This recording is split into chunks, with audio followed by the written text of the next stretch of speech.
In California, an OnlyFans model is going to stand trial for murder after extreme X-rated videos with a plastic bag went wrong. Jonna, do you want me to set this up, or would you like to do it? I'll set it up for you, Go for Arthur. it. Okay, because this one is really weird, and I don't like it. So, okay, apparently the defendant here was an OnlyFans model who got paid a lot of money. I want to say it's somewhere around 11 grand to perform a little S&M with a willing participant, right? A willing rich guy who had some odd fetishes, if that's not an oxymoron. So apparently on this day, her client, I guess, what would we call her client? A client. He's paying her a lot of money to basically beat him up. Go ahead.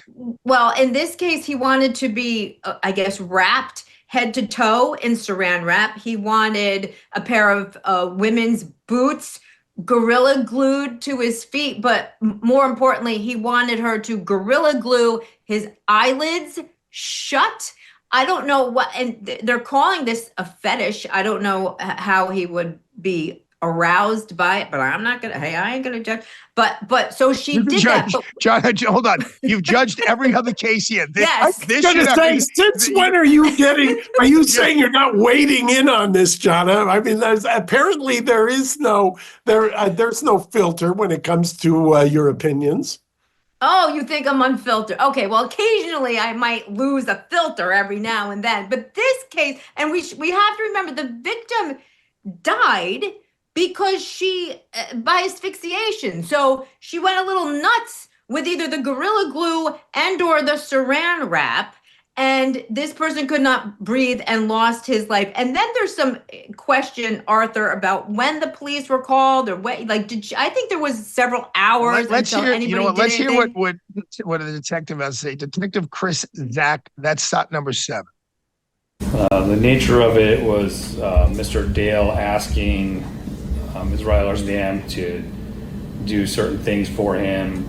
He was asking her to buy boots and glue them on his feet with Gorilla Glue.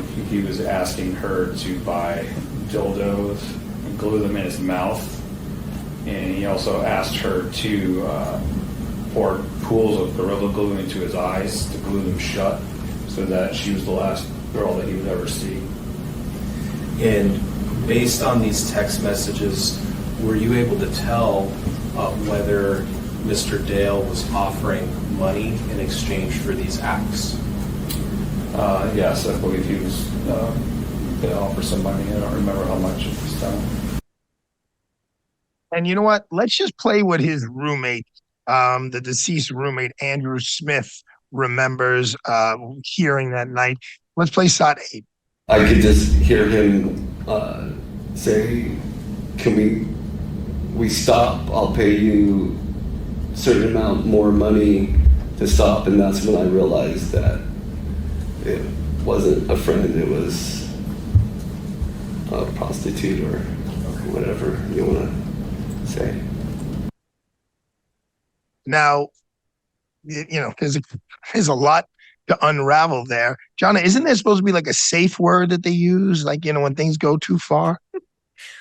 Yeah, I think the safe word is Hulk underwear. That's what the safe word probably is most often, Arthur.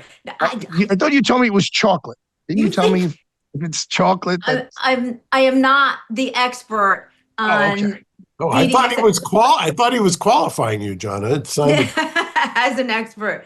But listen, don't you? So this is even weirder now. So he's getting wrapped up like a mummy in saran wrap, saying audibly, loud enough for this roommate to hear. Like this is what you do when you got a roommate there, and the roommate is listening to this man say, "Stop! I'm going to pay you to stop." But what is he doing? Like watching Beavis and Butthead and jerking off in his bedroom? Like what was he doing when this murder was being committed? I have questions. I'm wondering the same thing. It's like, wait, for you up until that moment, you thought that this was a friend and not somebody who's getting paid.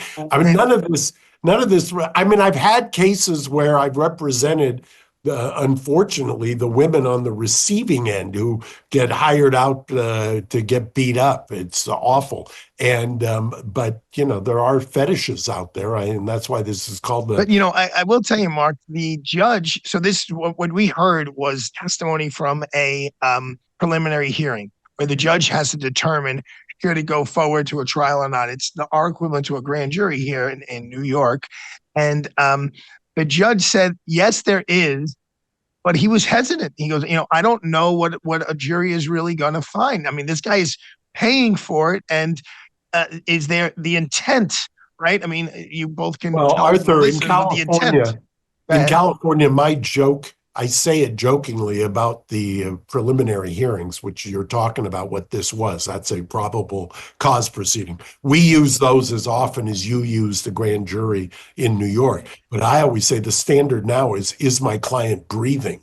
That's probable cause in California. So even the judge was articulating when somebody says, glue my eyes shut because you're the last woman I ever want to see. That's a pretty hard statement to get over when the roommate thought you were friends and it was consensual up until that moment when the guy utters something about, I'll pay you extra. So it's hard to believe that this is a murder case.